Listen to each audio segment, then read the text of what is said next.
আল্লাহ রাব্বুল আলামিনের কাছে বান্দার দুইটা ফোঁটা বেশি প্রিয়। একটা হলো জিহাদের ময়দানে যে রক্ত ফোঁটা দেওয়া হয়, এটা আল্লাহর কাছে প্রিয়। আর আল্লাহর ভয়তে গুনার জন্য লজ্জা করে অনুশোচনা করে বান্দা যখন চোখের পানি ছেড়ে দেয়, আল্লাহর কাছে এটা অত্যন্ত প্রিয়। নবীজি বলেছেন, বান্দা যখন গুনার ভয়তে, আল্লাহর ভয়তে, জাহান্নামের ভয়তে অনুশোচনা করে যখন চোখ দিয়া পানি ছেড়ে দেয়, ওই চোখের পানি নাকের অর্ধেক আসতে না আসতে আল্লাহ রাব্বুল আলামিন বান্দারে মাফ করে দেন। আল্লাহ বরদাস্ত করতে পারেন না যে বান্দা কান্দুক। আমার ভাইরা, আল্লাহ রহমত, এই পৃথিবীতে আল্লাহর রহমতকে 100 ভাগ করা হয়েছে। আল্লাহ রহমতের কত ভাগ? এই 100 ভাগের 1 ভাগ সারা পৃথিবীতে ছড়াই দেওয়া হয়েছে। আর 99 ভাগ কার কাছে? আল্লাহর কাছে। এজন্য আল্লাহ রাব্বুল আলামিন বলেছেন, নাব্বি ইবাদি আন্নী আনাল গফুরুর রহিম। ও আমার নবী, সুসংবাদ দিয়ে দাও, বান্দাদেরকে শোনায় দাও যে আমি আল্লাহ তাআলা ক্ষমাশীল আর দয়াবান। আমার আল্লাহ রাব্বুল আলামিন বলেন, وَإِذَا سَأَلَكَ عِبَادِي عَنِّي فَإِنِّي قَرِيبٌ। ও আমার হাবিব, আমার বান্দা আমার ব্যাপারে প্রশ্ন করে, আমি বান্দার একদম নিকটে। কোরআন শরীফের ভিতরে যত জায়গায় রাসূলকে বলা হয়েছে সুয়ালের কথা, আপনাকে প্রশ্ন করা হয়, আল্লাহ তার জবাব কুল এই কথা বলে জবাব দিয়েছেন। যত জায়গায় সুয়াল এসেছে, যেমন কোরআনে কারীমের মধ্যে আল্লাহ পাক বলেন, ওয়ায়াসআলুনাকা আনিল মাহিদ। মেয়েদের হায়েজ সম্পর্কে জিজ্ঞাসা করা হয়, কুল হিয়া আযা, হে নবী আপনি বলুন। এভাবে করে কুল দিয়ে জবাব দেওয়া হচ্ছে। আবার প্রশ্ন করা হচ্ছে, ওয়ায়াসআলুনাকা আনিল আনফাল। এই গনিমতের মাল সম্পর্কে হুজুর আপনাকে, হে নবী আপনাকে প্রশ্ন করা হয়। আল্লাহ কুল দিয়া জবাব দিলেন। আল্লাহ বলেন আপনি বলেন। ওয়ায়াসআলুনাকা আনিল খামরি ওয়াল মাইসির। আল্লাহ পাক বলেন নবী আপনারে প্রশ্ন করা হয়, কুল ফীহিমা ইসমুন কাবীর। আল্লাহ কুল দিয়া বললেন তুমি বলো। আবার বলা হলো, ওয়ায়াসআলুনাকা আনিল আহিল্লা কুল হিয়া মাওয়াকিতু লিন্নাস। নবী আপনাকে প্রশ্ন করা হয় চাঁদের ক্রমবর্ধমান এবং ক্রমহ্রাস, এই যে বাড়ে আর কমে, পূর্ণিমা হয় অমাবস্যা হয়, কেন হয়? আপনি বলুন কুল। আপনি বলেন এটা আমি অক্ত এবং সময়, বছর আর দিন গণনা করার জন্য পৃথিবীবাসীদের জন্য বিনা পয়সায় একটা ক্যালেন্ডার বানাইয়া আকাশে ঝুলাই রেখেছি। এভাবে যত জায়গায় এসেছে আপনাকে প্রশ্ন করা হয়, তত জায়গায় আল্লাহ জবাব দিয়েছেন কুল আপনি বলেন। গোটা কোরআন শরীফের ভিতরে এই একটি মাত্র জায়গা যেখানে বলা হয়েছে আপনাকে প্রশ্ন করা হয়। আল্লাহ এখানে বলতে পারতেন কুল আপনি বলেন, আল্লাহ তোমাদের নিকটবর্তী, এভাবে জবাব হয় না। এটা কায়দাটা হলো এই, আল্লাহ বলতেছেন ওয়াইজা সালাকা ইবাদি, ও আমার নবী প্রশ্ন তো আমার বান্দারা আমার ব্যাপারে করেছে, এবার আপনার জবাবের কোনো দরকার নাই। প্রশ্ন আমার ব্যাপারে, আমি নিজে জবাব দিয়ে দেই, ফা ইন্নী কারীব। ও বান্দা আমার ব্যাপারে প্রশ্ন করেছিস, জবাব আমি দেই, আমি তোর সবচাইতে বেশি নিকটে। সুবহানাল্লাহ। কত নিকটে? ওয়া নাহনু আকরাবু ইলাইহি মিন হাবলিল ওয়ারিদ। তোর যে রগ, এই শাহরগের চাইতেও আমি তোর বেশি কাছে। সুবহানাল্লাহ। আমারে ডাক, আমারে ডাক, কলিজা দিয়া ডাক, অন্তর দিয়ে। আল্লাহকে গফুর এবং রহিম হিসাবে পাওয়া যাবে, সব আল্লাহকে বলতে হবে, গুনাহ মাফ চাইতে হবে। এই জন্য হুজুর সাল্লাল্লাহু আলাইহি ওয়াসাল্লাম দৈনিক 100 বার তওবা করতেন। কোন হাদিসে আছে 70 বার, কোন হাদিসে আছে 100 বার তওবা করতেন। নামাজের পরে তো প্রত্যেক নামাজই পড়তেন হুজুর, সালাম ফিরাতেন আর সাথে সাথে বলতেন আল্লাহু আকবার, আস্তাগফিরুল্লাহ, আস্তাগফিরুল্লাহ, আস্তাগফিরুল্লাহ। মনে থাকবে আপনাদের? মনে থাকবে? সালাম ফিরাইয়া কি বলবেন? না, সালাম ফিরাবার সাথে সাথে বলবেন আল্লাহু আকবার, তারপরে পড়বেন আস্তাগফিরুল্লাহ, আস্তাগফিরুল্লাহ, আস্তাগফিরুল্লাহ।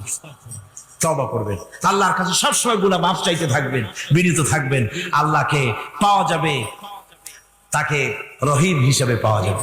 সুতরাং ঈমান বিল্লাহ, আল্লাহর প্রতি ঈমান আনলে পরে চতুর্থ নম্বরে যে উপকারটা হবে সেটা হলো হতাশায় ভুগবে না, নিরাশায় ভুগবে না, আশায় বুক বেঁধে উঠবে, ঈমান মজবুত হবে, আল্লাহর কাছে মানুষ বিনয়ী হয়ে যাবে।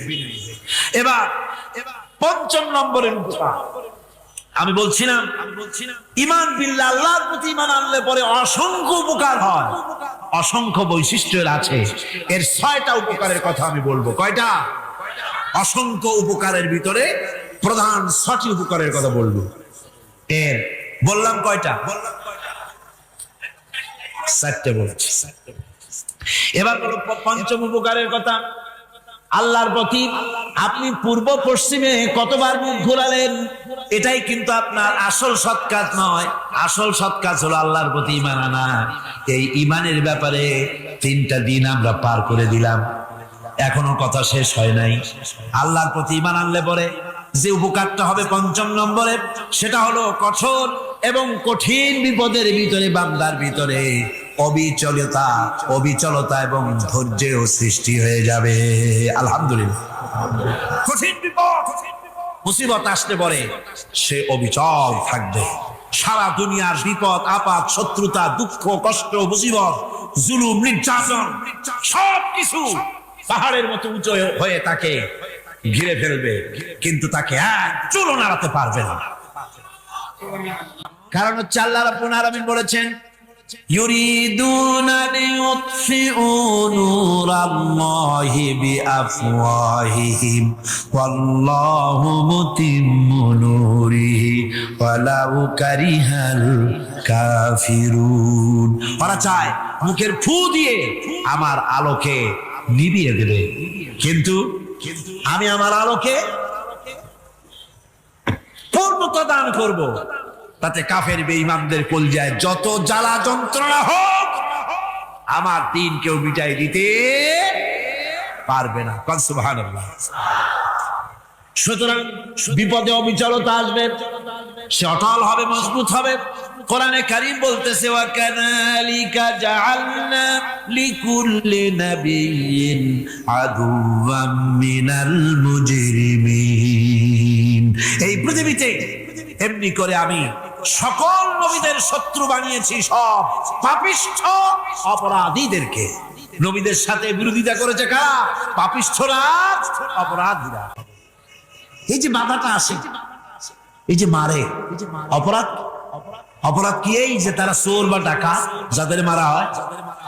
আল্লাহ রাব্বুল আলামিন বলেন অপরাধ হলো ওয়ামা নাকামু মিনহুম ইল্লা আইয়ুমিনু বিল্লাহিল আজিজিল হামিদ। অপরাধ হচ্ছে ঈমানদার লোকদের উপরে নির্যাতন চালিয়েছে, অন্য কোনো কারণে নয়। কারণ একটাই, তারা আল্লাহর জমিনে আল্লাহর দ্বীন প্রতিষ্ঠা করতে চেয়েছে, আর কোনো অপরাধ না। জমিন আল্লাহর, জমিন কার? এই বিশাল জনসমুদ্র গর্জে উঠুন একযোগে, বলুন জমিন কার? আইন চলবে কার? এখানেই সংঘর্ষ বেঁধেছে আবহমান কাল ধরে। মানুষ অত্যাচারিত হয়েছে, সাহাবায়ে কেরাম অত্যাচারিত হয়েছেন। বুখারী শরীফের হাদিসে এসেছে, রাসূল করিম সাল্লাল্লাহু আলাইহি ওয়াসাল্লামের কাছে হযরতে খাব্বাব গিয়ে উপস্থিত হয়েছিলেন। হযরতে খাব্বাব বলেন, হাদিসটা এভাবে লেখা হয়েছে বুখারীতে, ওয়ান খাব্বাব বিন আরিদ রাদিয়াল্লাহু তাআলা আনহু قال شكونا إلى رسول الله صلى الله عليه وسلم فهو متوسد بردة له في ظل الكعبة। রাসূলুল্লাহর কাছে গেলাম, কাবা শরীফের কাছে গিয়ে দেখি নবীজি একটা চাদর গায়ে দিয়ে তিনি আরাম ফরমাচ্ছিলেন কাবা শরীফের ছায়ায়। সেখানে গিয়ে বললাম, আলা তাস্তানসিরু লানা আলা তাদউ লানা ইয়া রাসূলুল্লাহ, হে আল্লাহর রাসূল, আপনি কি আমাদের জন্য আল্লাহর কাছে দোয়া চাইবেন না? আপনি কি আল্লাহর কাছে আমাদের জন্য সাহায্য চাইবেন না? আমাদের লোকগুলিকে, মুসলমানগুলিকে মারতে মারতে তো শেষ করে ফেলে দিল। তারা আমাদের সুমাইয়াকে মারলো, আমাদের খাব্বাবকে উটের সাথে পায়ের দড়ি লাগায় টানলো, আমাদের খোবায়েবকে তারা আগুনের উপরে চিৎ করে শোয়ায় রাখলো, না খায় রাখতেছে, মারতেছে। কষ্টে তো শেষ হয়ে গেলাম, হুজুর আপনি কি আমাদের জন্য দোয়া করবেন না?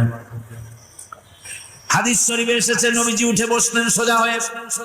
নবীজি বলেন, ও আমার সাহাবী, ও খাব্বাব শোনো, তোমাদের আগে এই পৃথিবীতে যারা দ্বীনের দাওয়াত দিতে এসেছিলেন তাদেরকে সমকালীন রাষ্ট্রশক্তি, সমাজ শক্তি তাদেরকে ধরতো।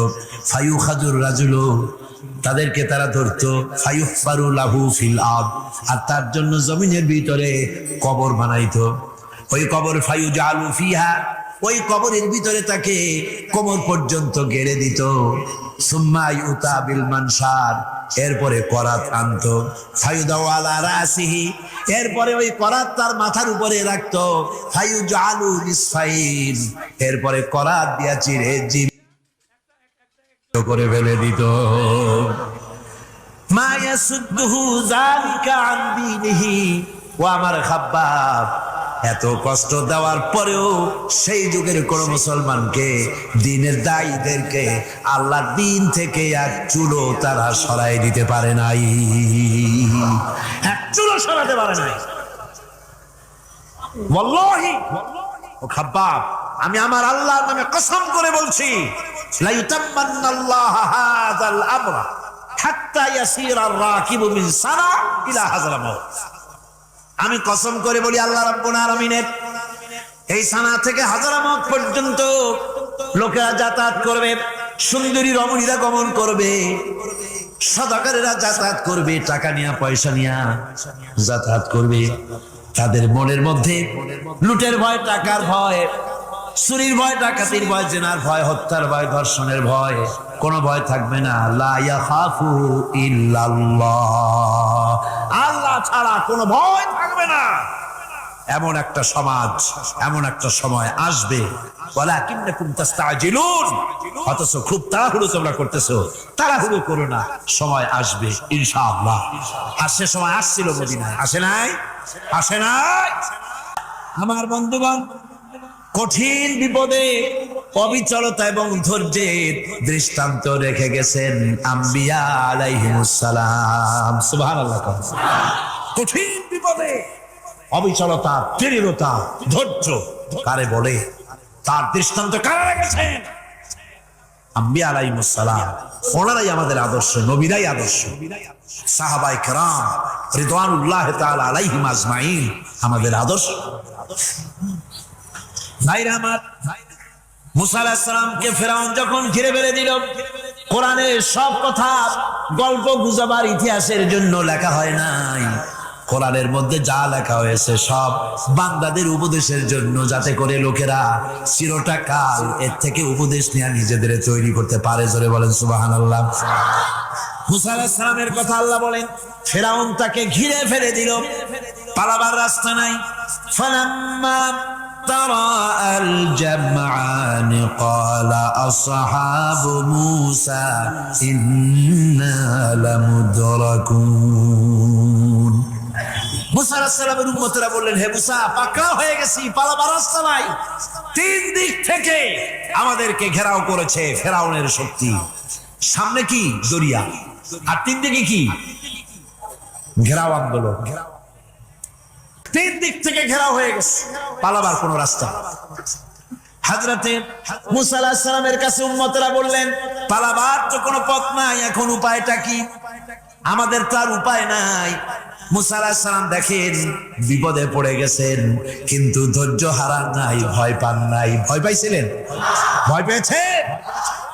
প্রশ্নই ওঠে না। মুসা আলাইহিস সালাম, আল্লাহ পাক যাদেরকে বলেছেন উলুল আযম, রাসূল যাদের বলেছেন, তার মধ্যে হযরত মুসা একজন উলুল আযম পয়গম্বর। চারটিখানি কথা না, আল্লাহ কথা বলছেন তার সাথে, কালিমুল্লাহ তিনি। সুবহানাল্লাহ। মুসা আলাইহিস সালাম শোনালেন, কাল্লা ইন্না মাইয়া রাব্বি সায়াহদিন। কখনো নয়, আমার উম্মতেরা ভয় পেও না, আমার রব অবশ্যই আমাকে পথ দেখাবে। সুবহানাল্লাহ। তিন দিক থেকে শত্রু, একদিকে দরিয়া, পালাবার কোন রাস্তা নাই, সেখানে দৃঢ়তার সাথে তিনি বলছেন অবশ্যই আমার আল্লাহ আমারে পথ দেখাবে। সুবহানাল্লাহ। নবীরা এই দৃঢ়তা দেখিয়েছেন, অবিচলতা দেখাইছেন। আল্লাহ পাক মুসা আলাইহিস সালাম যখন এই দৃঢ়তা দেখালেন, এই অবিচলতা দেখালেন, সঙ্গে সঙ্গে জিবরাইল এসে হাজির হয়ে গেলেন। আল্লাহ পাক বলেন, ফাআওহাইনা ইলা মুসা আন আদরিব বিআসাকাল বাহরা ফানফালাকা ফাকানা কুল্লু ফিরকিন কাত্তাউদিল আযীম। মুসা আলাইহিস সালামকে আমি ওহী নাযিল করলাম, তাকে বললাম হাতে যে লাঠি আছে, এই লাঠি দিয়ে আঘাত করো দরিয়ার উপরে। দরিয়ার উপরে আঘাত করলেন, একটা রাস্তা হয় নাই, 12টা রাস্তা তৈরি হয়ে গেল, আর দেওয়ালগুলা পাহাড়ের মতো উঁচা হয়ে গেল। দরিয়ার ভিতরে পাহাড়ের মতো উঁচা, মজবুত 12টা রাস্তা। এবার মুসা আলাইহিস সালাম তার দলবল নিয়ে চললেন। আল্লাহ রাব্বুল আলামিন বলেন, وأنجينا موسى ومن معه أجمعين। মুসা এবং তার সাথী সঙ্গীদেরকে আমি পার করে দিলাম। মুসা আলাইহিস সালাম এবং তার সাথী সঙ্গী নিয়ে যখন দরিয়ার মাঝখানে আসছে, ফেরাউন তার দলবল নিয়ে এসে গেছে। আসে দেখে নদীর মধ্যে রাস্তা, বাবা উচ্চ কায়দা, ওর লোকজন নিয়ে নেমে গেছে দরিয়ার ভিতরে। ও আসছে মাঝখানে, মুসা আলাইহিস সালাম চলে গেছেন ওপার, দরিয়া পার। মাঝখানে যখন এসে গেল, আল্লাহ রাব্বুল আলামিন পানিকে অর্ডার করলেন কুন। আল্লাহর তো বটন টেপা লাগে না, মুখ দিয়া কোনো হুকুম করা লাগে না, শুধু বলেন কুন। যে ব্যাপারে কুন বলেন ফায়াকুন, সাথে সাথে হয়ে যায়। আল্লাহ বললেন কুন, আর অমনি রাস্তা বন্ধ হয়ে গেল। এবার তুফান শুরু হয়েছে নদীতে, ঢেউয়ের উপরে ঢেউ, মৌজুন কাল জিবাল, পাহাড়ের মতো উঁচু হয়ে হয়ে ঢেউ আসতেছে। দলবল ঘোড়া আর অস্ত্রপাতি যা ছিল সব মরিয়া শেষ।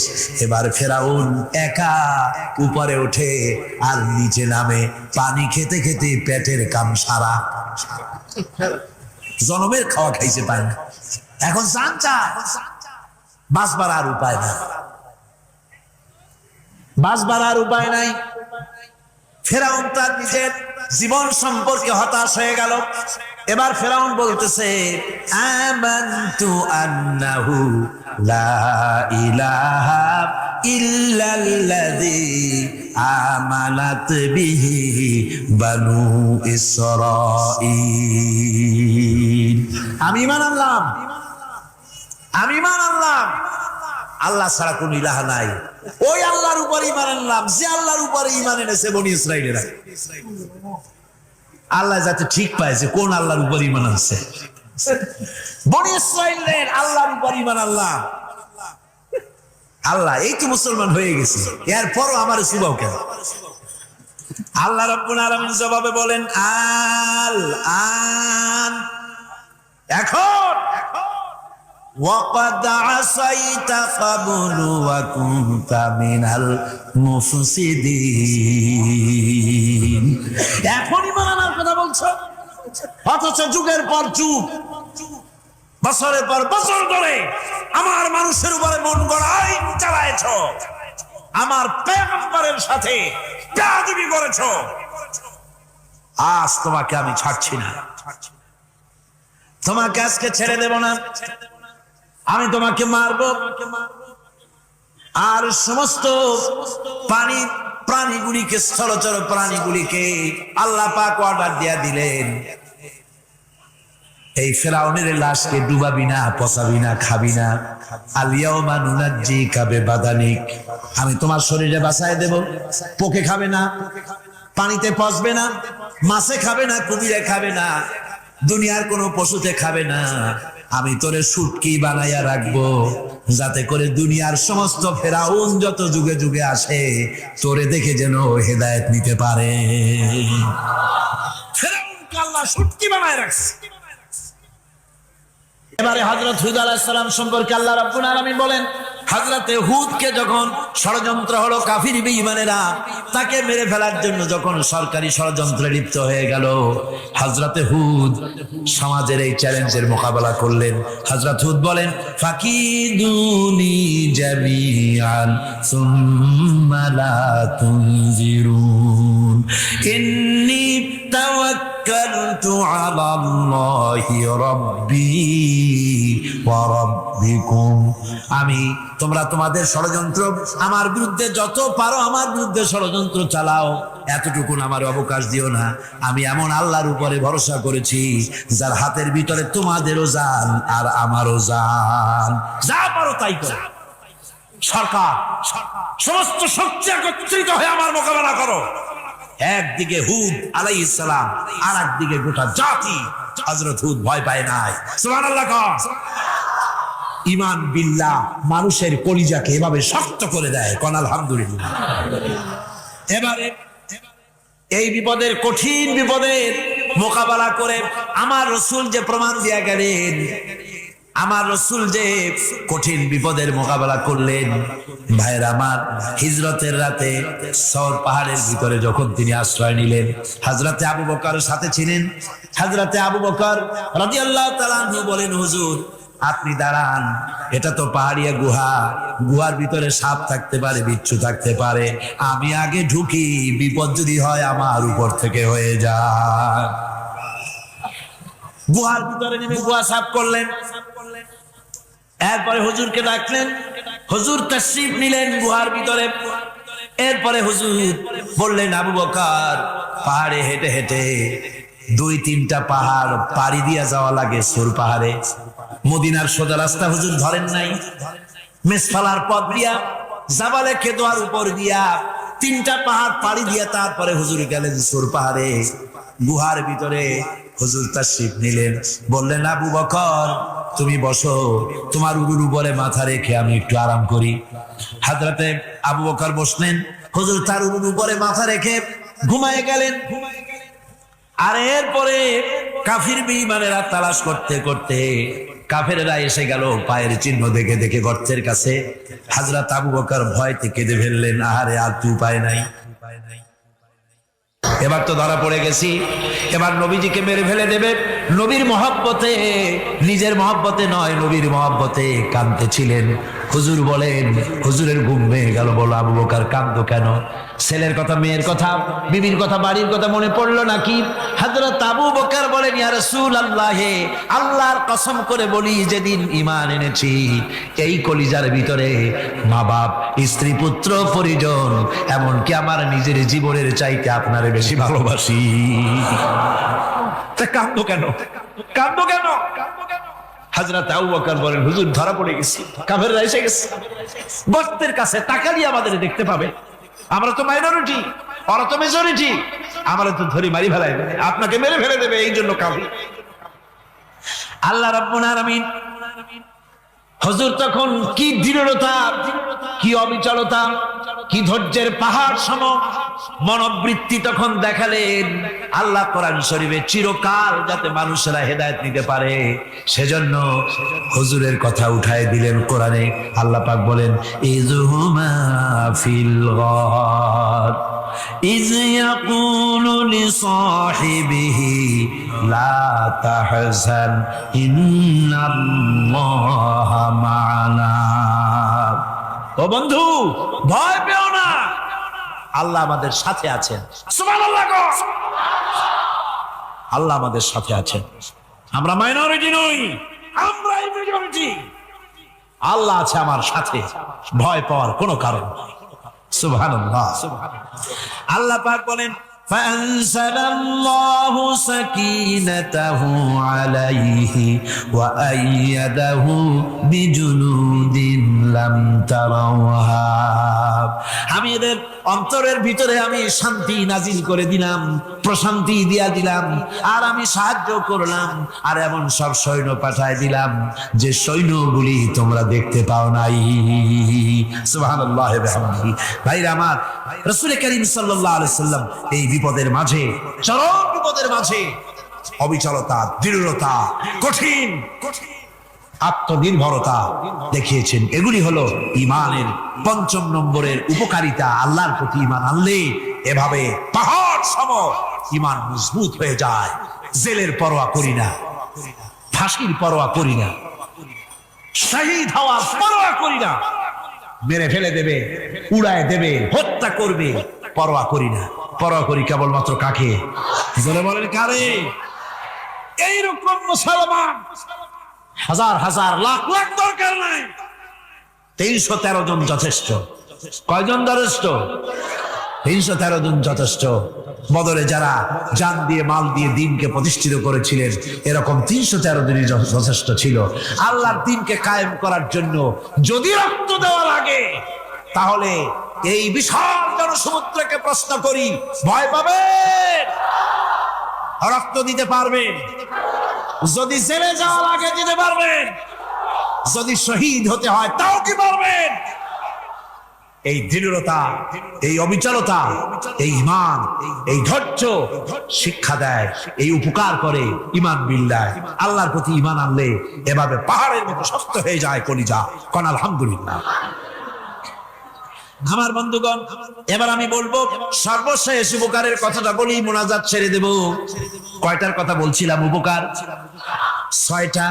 ছয়টা উপকারের কথা বলেছি। অনেকগুলি বৈশিষ্ট্য, অনেকগুলি উপকারের মধ্যে আল্লাহর প্রতি ঈমানের 6টা উপকারের কথা 5টা বলা হয়ে গেছে। এবার 6ষ্ঠ নম্বর এবং শেষ নম্বর, এটা হচ্ছে আল্লাহর প্রতি ঈমান আনলে পরে তার দ্বারা সবচাইতে বেশি ফায়দা পায় সমাজ এবং রাষ্ট্র। কোন আলহামদুলিল্লাহ, কোন আলহামদুলিল্লাহ। কি নিষ্ঠুর এই পৃথিবী! ভেবে দেখেছেন কি একবারও কি ভেবে দেখেছেন এই পৃথিবী কত নিষ্ঠুর? এই সন্তান সন্ততি সব একটি মোহ, একটি মায়া, একটি মহব্বত, একটি প্রতারণা।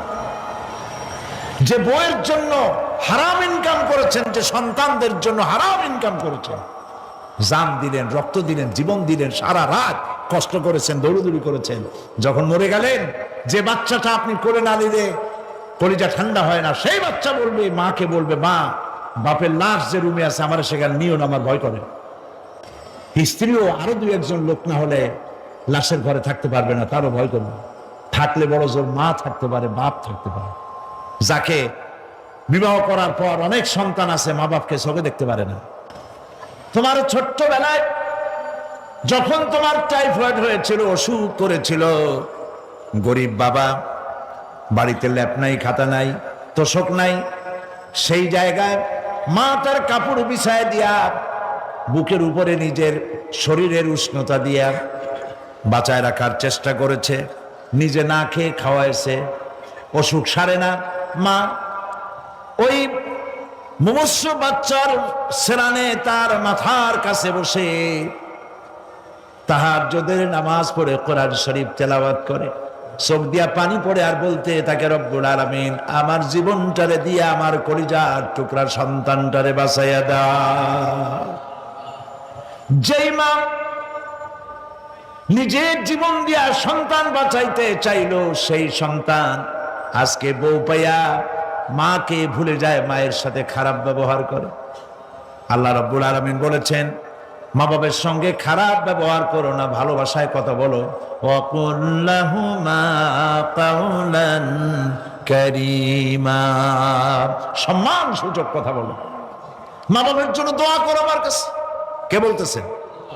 আল্লাহ তাআলা বলছেন, দোয়া করো আমার কাছে এই ভাষায়, রব্বিরহামহুমা কামা রাব্বায়ানি সাগীরা। পড়েন সবাই, রব্বিরহামহুমা কামা রাব্বায়ানি সাগীরা। আয় আমার রব, আমার মা বাপ যেমনে ছোটবেলায় আমাকে অত্যন্ত যত্ন করে লালন পালন করেছে, আল্লাহ তাআলা তুমি দয়া করে আমার মা বাপকে তোমার রহমতের করে লালন পালন করো। সুবহানাল্লাহ। প্রত্যেক নামাজের পর সকলে এই দোয়া পড়বেন, মনে থাকবে? মনে থাকবে? ইমানদার যখন বিপদে জর্জরিত হতে থাকে তখন সে ভেঙে পড়ে না, তখন অন্ধকারের বিপদের অন্ধকার বিদীর্ণ করে আলোর এক প্রভা তার চোখের সামনে উদ্ভাসিত হয়ে ওঠে। সেটা কি? সেটা হলো আল্লাহ রাব্বুল আলামিনের বাণী, ফাইন্না মাআল উসরি ইউসরান ইন্না মাআল উসরি ইউসরা। আল্লাহ পাক বলেন, জেনে রাখো দুঃখ এবং কষ্টের সাথে রয়েছে সুযোগ আর সুবিধা, আর অসচ্ছলতার সাথে রয়েছে উদার সচ্ছলতা। জোরে কোন সুবহানাল্লাহ। কাজে ভয় পাওয়ার কারণ নাই, হতাশ হওয়ার কারণ নাই, মন আশায় বুক বেঁধে রাখো। গুনাহ করেছো, হতাশ হয়ো না। যুবকদের গুনাহ করা স্বাভাবিক। ইউনিভার্সিটির ছাত্র, কলেজের ছাত্র, প্রফেসর, শিক্ষক, অফিসার ঘুষ খেয়েছেন, জিনা করা হয়েছে, মদ খাওয়া হয়েছে, মিথ্যা কথা বলা হয়েছে, যাই কিছু করেন না কেন ভয় পাওয়ার কারণ নাই, নিরাশ হওয়ার কোনো দরকার নাই। আল্লাহ পাক ডেকে বলেছেন, কুল ইয়া ইবাদিয়াল্লাযীনা সারাফু আলা আনফুসিহিম লা তাকনাতু মির রাহমাতিল্লাহ। আর আল্লাহ বলেন, ও নবী আপনি শুনায় দেন,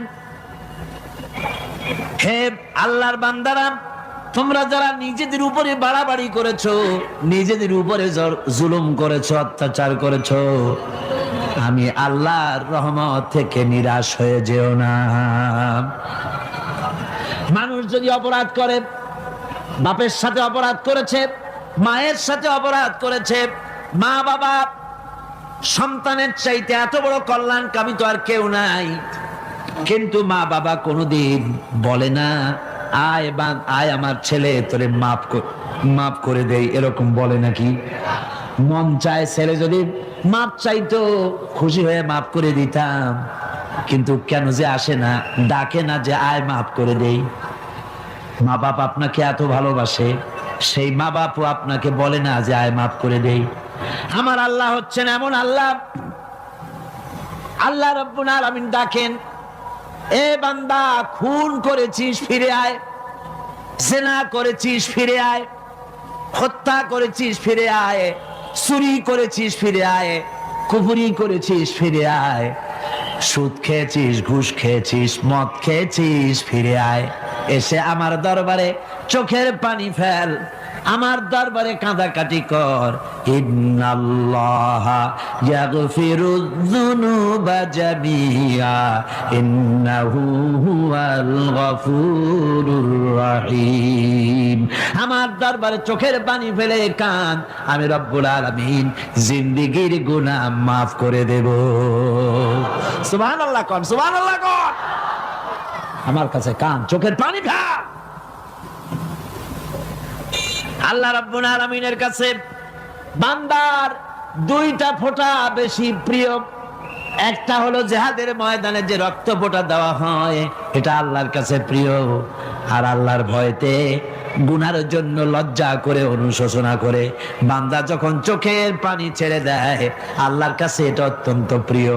নবীজি বলেছেন, বান্দা যখন গুনার ভয়তে, আল্লাহর ভয়তে, জাহান্নামের ভয়তে অনুশোচনা করে যখন চোখ দিয়া পানি ছেড়ে দেয়, ওই চোখের পানি নাকের অর্ধেক আসতে না আসতে আল্লাহ রাব্বুল আলামিন বান্দারে মাফ করে দেন। আল্লাহ বরদাস্ত করতে পারেন না যে বান্দা কান্দুক। আমার ভাইরা, আল্লাহর রহমত এই পৃথিবীতে, আল্লাহর রহমতকে 100 ভাগ করা হয়েছে। আল্লাহর রহমতের কত ভাগ? এই 100 ভাগের 1 ভাগ সারা পৃথিবীতে ছড়াই দেওয়া হয়েছে। আর 99 ভাগ কার কাছে? আল্লাহর কাছে। একটা ভাগ দুনিয়া ছড়ানো হয়েছে আদম আলাইহিস সালাম থেকে নিয়ে এই পর্যন্ত, এখান থেকে নিয়ে কিয়ামত পর্যন্ত পৃথিবীতে যত মানুষ আসবে, যত প্রাণী আসবে, তাদের মধ্যে প্রাণী জগতেও গাভী তার বাছুরকে ভালোবাসে, ঠিক কিনা? হাতি তার বাচ্চাকে ভালোবাসে ঠিক কিনা? মুরগি তার বাচ্চাকে ভালোবাসে কিনা? প্রত্যেক মাই তার সন্তানকে ভালোবাসে মানুষের মতো।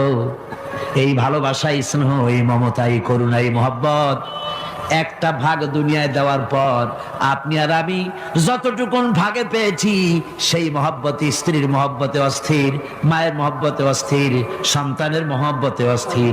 এখন চিন্তা করেন, একটা ভাগ সারা পৃথিবীতেই বিতরণ করার পর যেটুক পেয়েছি তাতে যদি এত মহব্বত হয়, তাহলে এর 99 ভাগ মহব্বত যে আল্লাহর কাছে জমা আছে, এই বান্দার জন্য তার কত মহব্বত, এই বান্দার জন্য কত করুণা তার, কত মহব্বত তার, কত দয়া তার। এজন্য আল্লাহ রাব্বুল আলামিন বলেছেন, নাব্বি ইবাদি আন্নী আনাল গফুরুর রহিম। ও আমার নবী, সুসংবাদ দিয়ে দাও, বান্দাদেরকে শোনায় দাও যে আমি আল্লাহ তাআলা ক্ষমাশীল আর দয়াবান। হুজুর কাঁদতেছিলেন, হযরত ওমর রাদিয়াল্লাহু তাআলা আনহু এসে দেখেন হুজুর একা কাঁদতেছে। হুজুর জিজ্ঞেস করছেন, হযরত ওমর জিজ্ঞেস করলেন, হুজুর আপনি কাঁদেন কেন একা একা? হযরত ওমর বলেন, আমি যখন প্রশ্ন করলাম নবীজি বললেন, আমার কাছে কিছু আগে জিবরাইল এসেছিলেন। জিবরাইল এসে আমাকে বললেন, আল্লাহ পাক বলেছেন, হে আমার নবী, ইসলামের ভিতরে থেকে যে সমস্ত মানুষগুলো ইসলামের ভিতরে থেকে চুল আর দাড়ি পাকায় দিছে, কিয়ামতের দিন এই লোকগুলারে আমি শাস্তি দিতে আমার শরম হবে। হযরত ওমর বলেন, হুজুর উম্মতের জন্য কত বড় খোশ খবর এটা, আর আপনি কাঁদতেছেন। হুজুর বলেন, ওমর তুমি জানো না আমার কান্নার কারণ ভিন্ন। আমার কান্নার কারণ হলো যে আল্লাহ রাব্বুল আলামিন কিয়ামতের দিন দাড়ি চুল পাকা বান্দারে শাস্তি দিতে শরম করবেন। সেই দাড়ি চুল পাকা বান্দাগুলি আল্লাহর সাথে নাফরমানি করতে শরম করে না। আমি এই লজ্জায় কাঁদতেছি। ভাইরা, হুজুর আল্লাহ পাক বলেন, ও আমার নবী, রাতের আধারে যখন একটা বুড়া আমার দরবারে হাত উঁচু করে, একটা বুড়া মানুষ রাতের আধারে যখন আমার দরবারে হাত উঁচু করে আর যখন বলতে থাকে, রব্বুল আলামিন আমার পেছনের জীবনটা বড় খারাপ করেছি, এমন কোন কাজ জীবনে করি নাই যা তোমার কাছে কিছু দাবি করতে পারি, সব রকমের নাফরমানি করেছি, আজ আমি বুড়া হয়ে গেছি, কামাই করতে পারি না, ছেলে আমাকে চোখে দেখতে পারে না, পুত্রবধূ আমাকে ঘরে জায়গা দেয় না, আমার স্ত্রী আমাকে দেখতে পারে না, রোজগার করতে পারি না, হাঁটতে পারি না, চলতে পারি না, সবার কাছে আমি তিতা হয়ে গেছি, আমি দাঁড়াতে পারি না, কোমরে ব্যথা পাই, হাঁটুতে ব্যথা পাই, চলতে পারি না, কানে শুনতে পাই না, চোখে দেখতে পারি না, আর তোমার কাছে কিছু চাইয়া নেব এমন ভালো কাজও করি নাই। এইভাবে যখন বান্দা কাঁদতে থাকে আমার দরবারে, ও আমার হাবিব আমার রহমতের দরিয়ায় জোশ মেরে যায়, আমার শরম হয় এই বুড়াটারে কেমনে খালি হাতে ফিরাইয়া দেই। সুবহানাল্লাহ, সুবহানাল্লাহ। আমার আল্লাহর এত দয়া, আমার আল্লাহর এত মায়া, এত মহব্বত। আমার আল্লাহ রাব্বুল আলামিন বলেন, ওয়াইদা সালাকা ইবাদি আন্নি ফাইন্নী কারীব। আমার হাবিব, আমার বান্দা আমার ব্যাপারে প্রশ্ন করে, আমি বান্দার একদম নিকটে। কোরআন শরীফের ভিতরে যত জায়গায় রাসূলকে বলা হয়েছে সুয়ালের কথা, আপনাকে প্রশ্ন করা হয়, আল্লাহ তার জবাব কুল এই কথা বলে জবাব দিয়েছেন। যত জায়গায় সুয়াল এসেছে, যেমন কোরআনে কারীমের মধ্যে আল্লাহ পাক বলেন, ওয়ায়াসআলুনাকা আনিল মাহিদ, মেয়েদের হায়েজ সম্পর্কে জিজ্ঞাসা করা হয়, কুল হিয়া আযা, হে নবী আপনি বলুন। এভাবে করে কুল দিয়ে জবাব দেওয়া হচ্ছে। আবার প্রশ্ন করা হচ্ছে, ওয়ায়াসআলুনাকা আনিল আনফাল, এই গনিমতের মাল সম্পর্কে হুজুর আপনাকে, হে নবী আপনাকে প্রশ্ন করা হয়। আল্লাহ কুল দিয়া জবাব দিলেন, আল্লাহ বলেন আপনি বলেন। ওয়ায়াসআলুনাকা আনিল খামরি ওয়াল মাইসির। আল্লাহ পাক বলেন, নবী আপনারে প্রশ্ন করা হয়, কুল ফীহিমা ইসমুন কাবীর। আল্লাহ কুল দিয়া বললেন তুমি বলো। আবার বলা হলো ওয়ায়াসআলুনাকা আনিল আহিল্লা কুল হিয়া মাওয়াকিতু লিন্নাস। নবী আপনাকে প্রশ্ন করা হয় চাঁদের ক্রমবর্ধমান এবং ক্রমহ্রাস, এই যে বাড়ে আর কমে, পূর্ণিমা হয় অমাবস্যা হয়, কেন হয়? আপনি বলুন কুল, আপনি বলেন এটা আমি অক্ত এবং সময়, বছর আর দিন গণনা করার জন্য পৃথিবীবাসীদের জন্য বিনা পয়সায় একটা ক্যালেন্ডার বানাইয়া আকাশে ঝুলাই রেখেছি। এভাবে যত জায়গায় এসেছে আপনাকে প্রশ্ন করা হয়, তত জায়গায় আল্লাহ জবাব দিয়েছেন কুল, আপনি বলেন। গোটা কোরআন শরীফের ভিতরে এই একটি মাত্র জায়গা যেখানে বলা হয়েছে আপনাকে প্রশ্ন করা হয়। আল্লাহ এখানে বলতে পারতেন কুল, আপনি বলেন, আল্লাহ তোমাদের নিকটবর্তী, এভাবে জবাব হয় নাই। এটা কায়দাটা হলো এই, আল্লাহ বলতেছেন ওয়াইজা সালাকা ইবাদি, ও আমার নবী, প্রশ্ন তো আমার বান্দারা আমার ব্যাপারে করেছে, এবার আপনার জবাবের কোনো দরকার নাই। প্রশ্ন আমার ব্যাপারে, আমি নিজে জবাব দিয়ে দেই, ফা ইন্নী কারীব। ও বান্দা, আমার ব্যাপারে প্রশ্ন করেছিস, জবাব আমি দেই, আমি তোর সবচাইতে বেশি নিকটে। সুবহানাল্লাহ, কত নিকটে? ওয়ানাহানু আকরাবু ইলাইহি মিন হাবলিল ওয়ারিদ।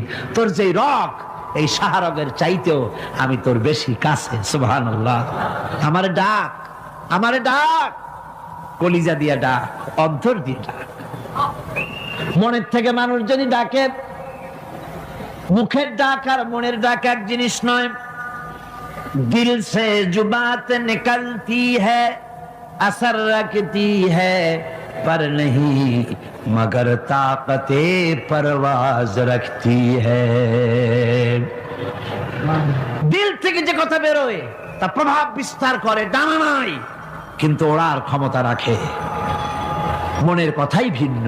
মন থেকে, দিল থেকে, কলিজা থেকে, অন্তরের গভীর কন্দর থেকে মুহাব্বতের সাথে কেউ যদি একবার বলে আল্লাহ, আল্লাহ রাব্বুল আলামিন বলেন, অন্তরের অন্তঃস্থল থেকে একটি বার যদি বান্দা বলেন আল্লাহ, আল্লাহ বলেন 70 বার সাড়া দিয়া জিজ্ঞেস করি, বান্দা কি চাও, আমি তোমার কাছে আছি।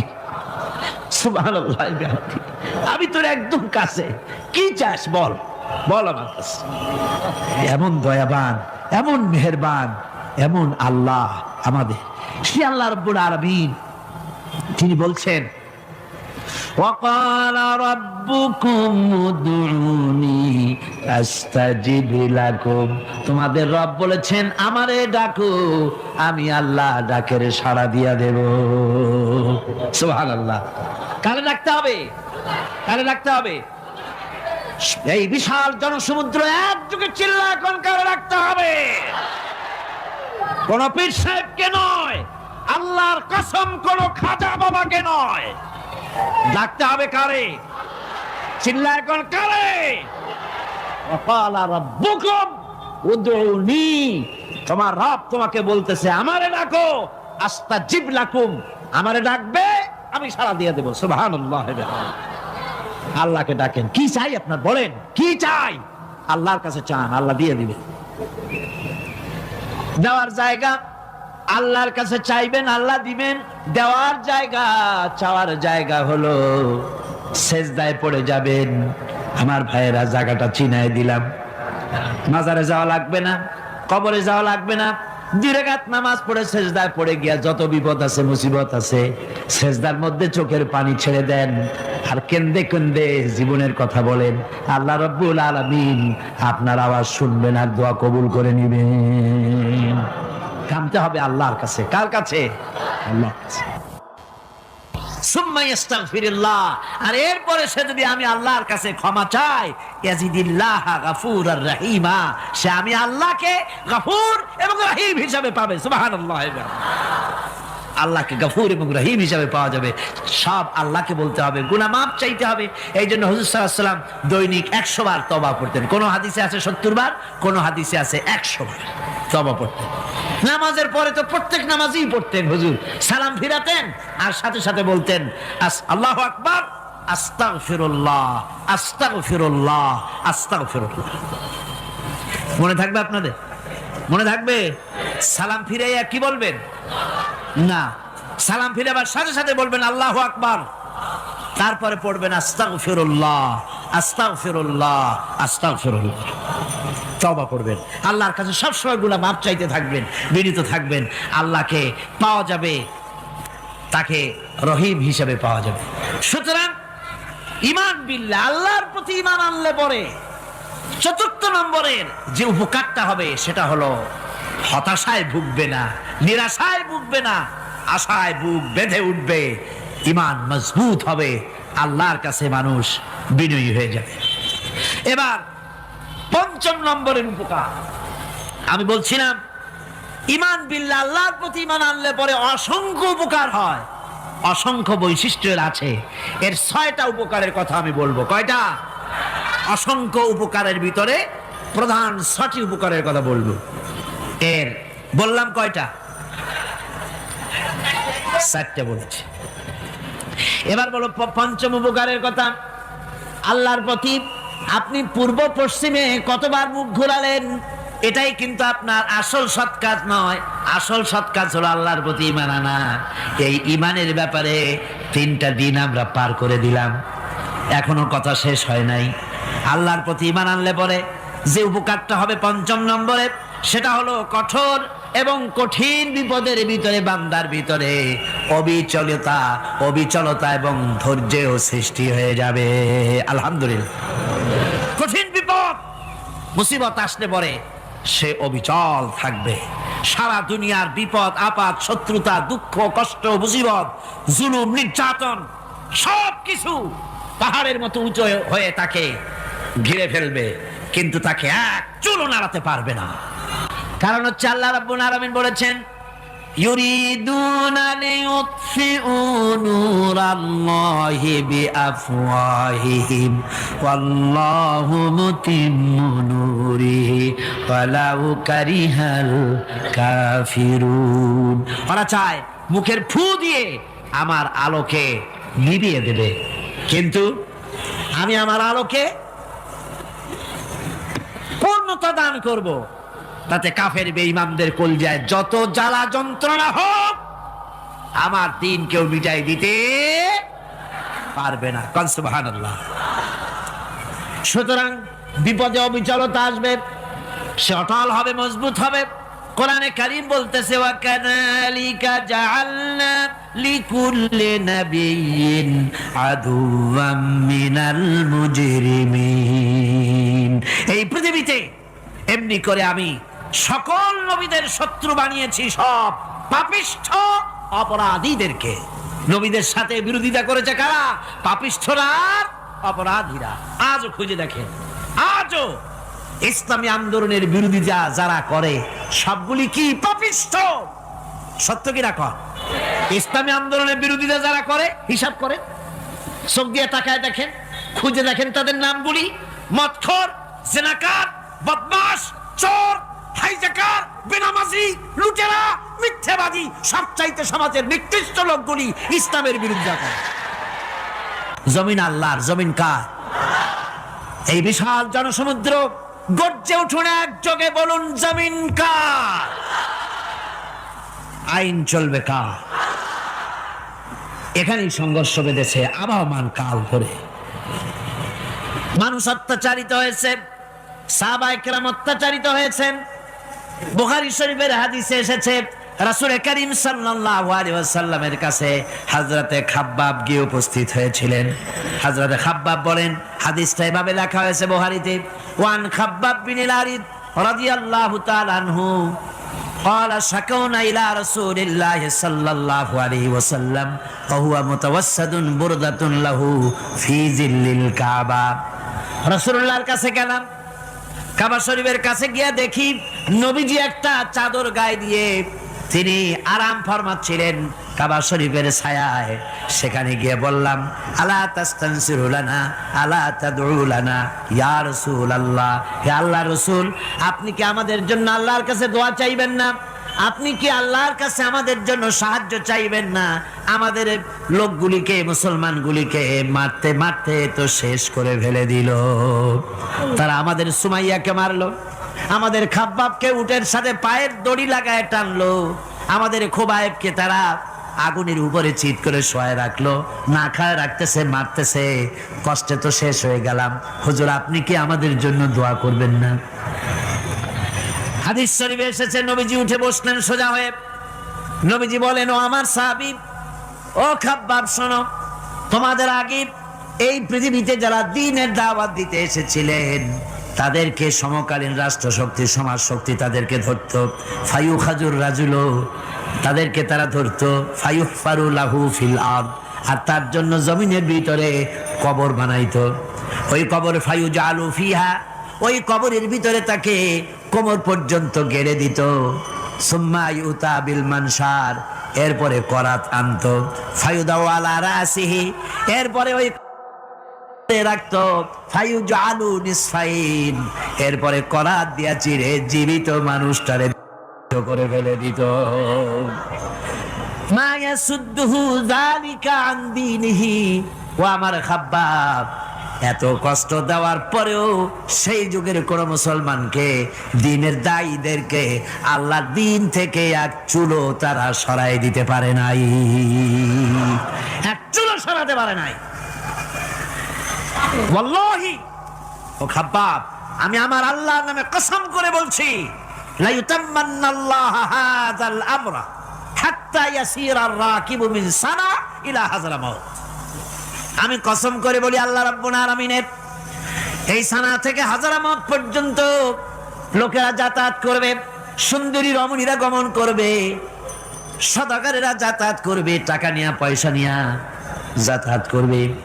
তাদের মনের মধ্যে লুটের ভয়, টাকার ভয়, চুরির ভয়, ডাকাতির ভয়, জেনার ভয়, হত্যার ভয়, ধর্ষণের ভয়, কোনো ভয় থাকবে না। লা ইয়াখাফু ইল্লাল্লাহ, আল্লাহ ছাড়া কোনো ভয় থাকবে না।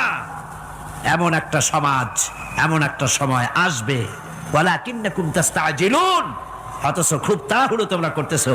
তাড়াহুড়ো করো না, সময় আসবে ইনশাআল্লাহ। আর সে সময় আসছিল মদিনায়, আসে নাই? আসে নাই? সুতরাং আজও চট্টগ্রামের এই বিশাল জনসমুদ্রকে বলতে চাই, নির্যাতন, স্বৈরাচার, জুলুম, অত্যাচার, হত্যাকাণ্ড যা কিছু ঘটতেছে, ধৈর্য ধরুন, আন্দোলনে শরীক হন, জান বাজি রাখুন। এ বাংলাদেশেও আগামী যে পার্লামেন্ট হবে, আগামী জাতীয় নির্বাচনে যে পার্লামেন্ট তৈরি হবে, ইনশাআল্লাহ সেই পার্লামেন্ট হবে কোরআনের পার্লামেন্ট, ইনশাআল্লাহ। আমার বন্ধুগণ, বিপদ আসলে পরে কবরের কাছে যাওয়া নয়, বিপদ আসলে পরে মসজিদে যান, 2 রাকাত কাজায়ে হাজাতের নামাজ পড়েন। রাসূলুল্লাহ পড়েছেন, কাজায়ে হাজাতের নামাজ পড়েন, সেজদায় পড়ে গিয়ে আল্লাহর কাছে কাঁদেন, আপনার বিপদ আল্লাহ রাব্বুল আলামিন দূর করে দিবেন। ঈমানদার যখন বিপদে জর্জরিত হতে থাকে তখন সে ভেঙে পড়েন, তখন অন্ধকারের, বিপদের অন্ধকার বিদীর্ণ করে আলোর এক প্রভা তার চোখের সামনে উদ্ভাসিত হয়ে ওঠে। সেটা কি? সেটা হলো আল্লাহ রাব্বুল আলামিনের বাণী, ফাইন্না মাআল উসরি ইউসরান, ইন্না মাআল উসরি ইউসরা। আল্লাহ পাক বলেন, জেনে রাখো, দুঃখ এবং কষ্টের সাথে রয়েছে সুযোগ আর সুবিধা, আর অসচ্ছলতার সাথে রয়েছে উদার সচ্ছলতা। জোরে কোন সুবহানাল্লাহ।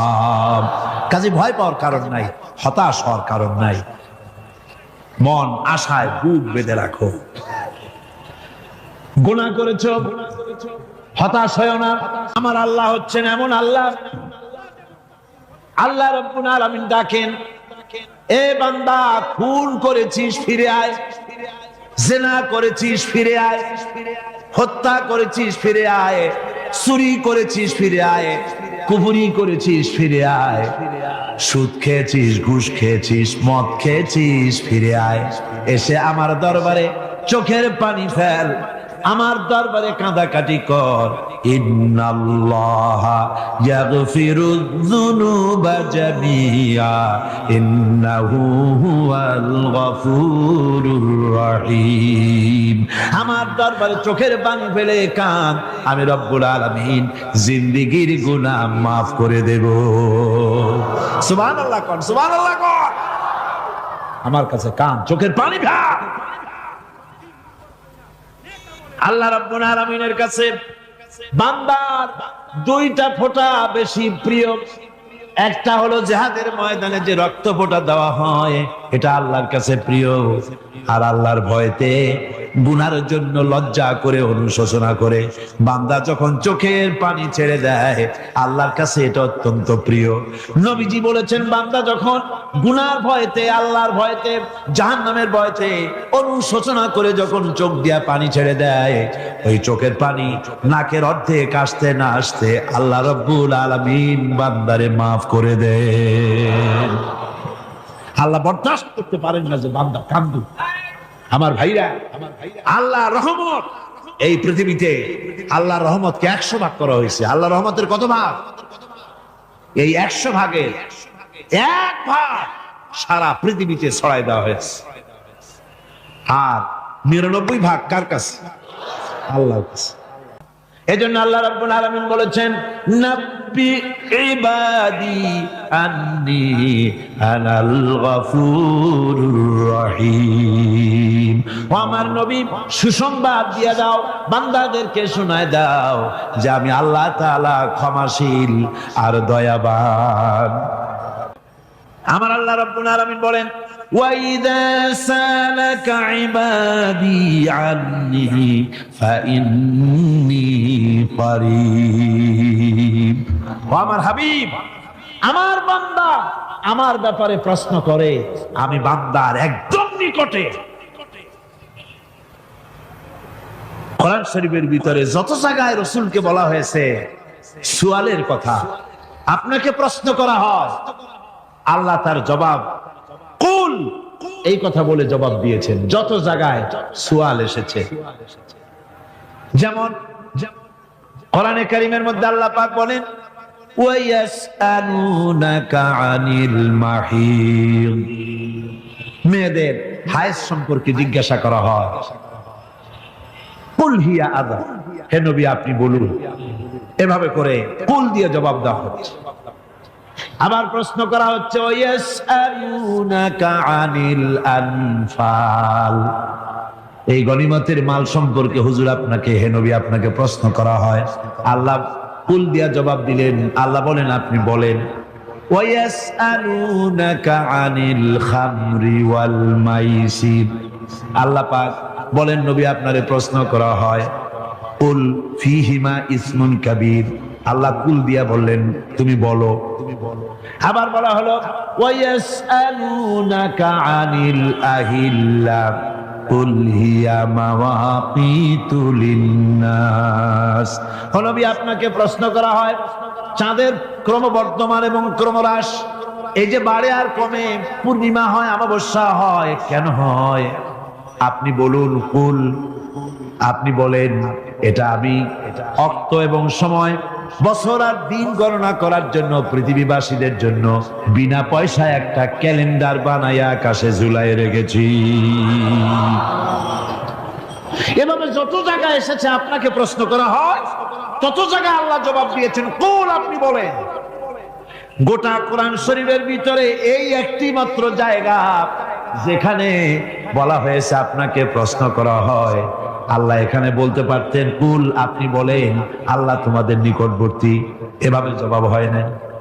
এটা কায়দাটা হলো এই, আল্লাহ বলতেছেন ওয়াইজা সালাকা ইবাদি, ও আমার নবী প্রশ্ন তো আমার বান্দারা আমার ব্যাপারে করেছে, এবার আপনার জবাবের কোনো দরকার নাই। প্রশ্ন আমার ব্যাপারে, আমি নিজে জবাব দিয়ে দেই, ফা ইন্নী কারীব। ও বান্দা আমার ব্যাপারে প্রশ্ন করেছিস, জবাব আমি দেই, আমি তোর সবচাইতে বেশি নিকটে। সুবহানাল্লাহ। কত নিকটে, ওয়ালাহানু আকরাবু ইলাইহি মিন হাবলিল ওয়ারিদ। তোর যে রব, এই শাহরগের চাইতেও আমি তোর বেশি কাছে। সুবহানাল্লাহ। আমারে ডাক, আমারে ডাক, কলিজা দিয়া ডাক, অন্তর দিয়ে ডাক। আল্লাহকে গফুর এবং রহিম হিসাবে পাওয়া যাবে। সব আল্লাহকে বলতে হবে, গুনাহ মাফ চাইতে হবে। এই জন্য হুজুর সাল্লাল্লাহু আলাইহি ওয়াসাল্লাম দৈনিক 100 বার তওবা করতেন। কোন হাদিসে আছে 70 বার, কোন হাদিসে আছে 100 বার তওবা করতেন। নামাজের পরে তো প্রত্যেক নামাজেই পড়তেন হুজুর, সালাম ফিরাতেন আর সাথে সাথে বলতেন আল্লাহু আকবার, আস্তাগফিরুল্লাহ, আস্তাগফিরুল্লাহ, আস্তাগফিরুল্লাহ। মনে থাকবে আপনাদের? মনে থাকবে? সালাম ফিরাইয়া কি বলবেন? না, সালাম ফিরাবার সাথে সাথে বলবেন আল্লাহু আকবার, তারপরে পড়বেন আস্তাগফিরুল্লাহ, আস্তাগফিরুল্লাহ, আস্তাগফিরুল্লাহ। তওবা করবেন, আল্লাহর কাছে সবসময় গুনাহ মাফ চাইতে থাকবেন, বিনীত থাকবেন। আল্লাহকে পাওয়া যাবে, তাকে রহিম হিসেবে পাওয়া যাবে। সুতরাং ঈমান বিল্লাহ, আল্লাহর প্রতি ঈমান আনলে পরে চতুর্থ নম্বরে যে উপকারটা হবে সেটা হলো হতাশায় ভুগবে না, নিরাশায় ভুগবে না, আশায় বুক বেঁধে উঠবে, ঈমান মজবুত হবে, আল্লাহর কাছে মানুষ বিনয়ী হয়ে যাবে। এবার পঞ্চম নম্বরের উপকার আমি বলছিলাম, ঈমান বিল্লাহ, আল্লাহর প্রতি ঈমান আনলে পরে অসংখ্য উপকার হয়, অসংখ্য বৈশিষ্ট্যের আছে। এর 6টা উপকারের কথা আমি বলবো। কয়টা? অসংখ্য উপকারের ভিতরে প্রধান 6টি উপকারের কথা বলবো। এর বললাম কয়টা? 4টে বলছি। এবার বলো পঞ্চম উপকারের কথা।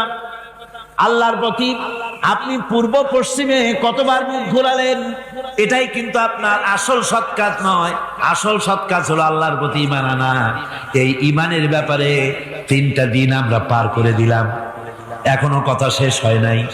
আল্লাহর প্রতি ঈমান আনলে পরে যে উপকারটা হবে পঞ্চম নম্বরে, সেটা হলো কঠোর এবং কঠিন বিপদের ভিতরে বান্দার ভিতরে অবিচলতা এবং ধৈর্যের সৃষ্টি হয়ে যাবে। আলহামদুলিল্লাহ। কঠিন বিপদ মুসিবত আসতে পরে সে অবিচল থাকবে। সারা দুনিয়ার বিপদ আপদ, শত্রুতা, দুঃখ, কষ্ট, মুসিবত, জুলুম, নির্যাতন সবকিছু পাহাড়ের মতো উঁচু হয়ে তাকে ঘিরে ফেলবে, কিন্তু তাকে এক চুলও নাড়াতে পারবে না। কারণ হচ্ছে আল্লাহ রাব্বুল আলামিন বলেছেন, ইউরিদুনা লিইউতফিউ নূরাল্লাহি বিআফওয়াহিহিম ওয়াল্লাহু মুতিম্মু নূরিহি ওয়ালাউ কারিহাল কাফিরুন। ওরা চায় মুখের ফু দিয়ে আমার আলোকে নিভিয়ে দেবে, কিন্তু আমি আমার আলোকে পূর্ণতা দান করব। তাতে কাফের বেঈমানদের কলজায় যত জ্বালা যন্ত্রণা হোক, আমার দিন কেউ মিটাই দিতে পারবে না। সুবহানাল্লাহ। সুতরাং বিপদে অবিচলতা আসবে, সে অটল হবে, মজবুত হবে। কোরআনে কারীম বলতেছে, ওয়া কাযালিকা জাআলনা লিকুল্লি নাবিয়্যিন আদুওয়াম মিনাল মুজরিমিন। এই পৃথিবীতে এমনি করে আমি সকল নবীদের শত্রু বানিয়েছি, সব পাপিষ্ঠ অপরাধীদেরকে। নবীদের সাথে বিরোধিতা করেছে কারা? পাপিষ্ঠরা, অপরাধীরা। এই যে বাধাটা আসে, এই যে মারে, অপরাধ আর হালালকে হারাম করার চেষ্টা করে, কি হবে?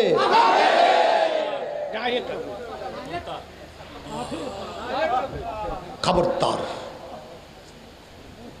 এক ব্যক্তি জীবনে নামাজ পড়ে নাই, রোজা রাখে নাই, পর্দা করে নাই, কিচ্ছু করে নাই, জীবনে ইমানের সাথে একবার আল্লাহকে আল্লাহ বলিয়া ডাকতেছে, জীবনে একবার। নামাজ নাই, রোজা নাই, পর্দা নাই, কিচ্ছু নাই, কোনো আমল নাই, ইমানের সাথে জীবনে একবার আল্লাহকে আল্লাহ বলিয়া ডাক দিছে, সেও একদিন একদিন জান্নাতে যাবে। কিন্তু খবরদার, আল্লাহ কোন আইন, কোন আহকাম, কোন হুকুম কিছু অবজ্ঞা করে, অপছন্দ করে, ঘৃণা করে, বেঈমান হয়ে যাবে। মারাত্মক, মারাত্মক। একজনকে প্রশ্ন করছে, শরীয়ত আইন সম্পর্কে শরীয়ত আইন কোনো খোদাই বিধান না, যেটা পরিবর্তন করা যাবে না। বলতে মেয়েদের পোশাকের ব্যাপারে, মেয়েরা কি হাফ প্যান্ট পরে চলতে পারবে? হ্যাঁ চলতে পারবে। এই ওলামায়ে কেরাম হাসি যান না, আমি হাসি না, ইমানের অবস্থা জিজ্ঞাসা কর। কি আপনাদের ধারণা কি মহিলা তো দূরের কথা, পুরুষরাও কি হাফ প্যান্ট পরে ঘুরতে পারবে? আর সে ফতুয়া দিয়ে দিছে কি মহিলারা হাফ প্যান্ট পরিয়া? শরীয়ত কোনো ব্যাপার না। অথচ আল্লাহ কালামে পাকের মধ্যে বলো সুম্মা জাআলনাকা আলা শারিয়াতিন মিনাল আমর ফাত্তাবিআহা ওয়ালা তাত্তাবিআহু আল্লাযীনা লা ইয়ালামুন। সুম্মা জাআলনাকা আলা শারিয়াতিন মিনাল আমর আই মিনাদ-দ্বীন। হ্যাঁ নবী, আমি আপনাকে যে শরিয়াতের উপর প্রতিষ্ঠিত করেছি, ফাত্তাবিআহা, সেই শরিয়াতের অনুসরণ অনুকরণ করুন। ওয়ালা তাত্তাবিআহু আল্লাযীনা লা ইয়ালামুন, যারা জাহেল মূর্খ, নিজের খেয়াল খুশি অনুযায়ী যা ইচ্ছা তাই বলে, যা ইচ্ছা তাই করে, তাদের অনুসরণ অনুকরণ করিয়া দিন। এদের অনুসরণ করতে আল্লাহ নিজেই তো নিষেধ করেছেন।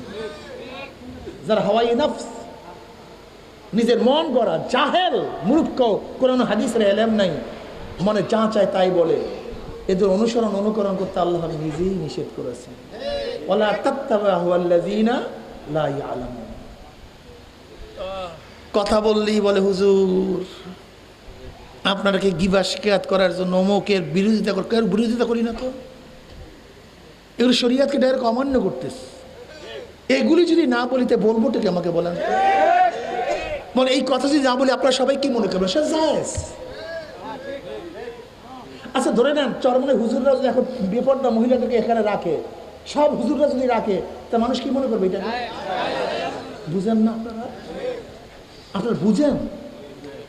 আপনারা বুঝেন?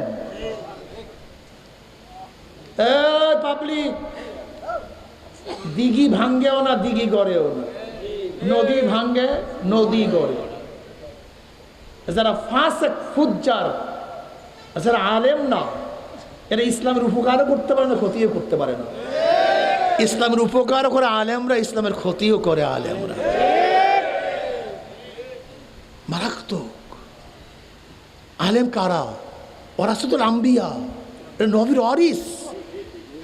আলেমদের সম্পর্কে আল্লাহ পাক জায়গায় জায়গায় নিজে তারিফ করেন, ইন্নামা ইয়াখশাল্লাহ মিন ইবাদিল উলামা। আল্লাহ পাক নিজে তারিফ করেন, ইয়ারফাইল্লাহুল্লাযীনা আমানু মিনকুম ওয়াল্লাযীনা উতুল ইলমা দারাজাত।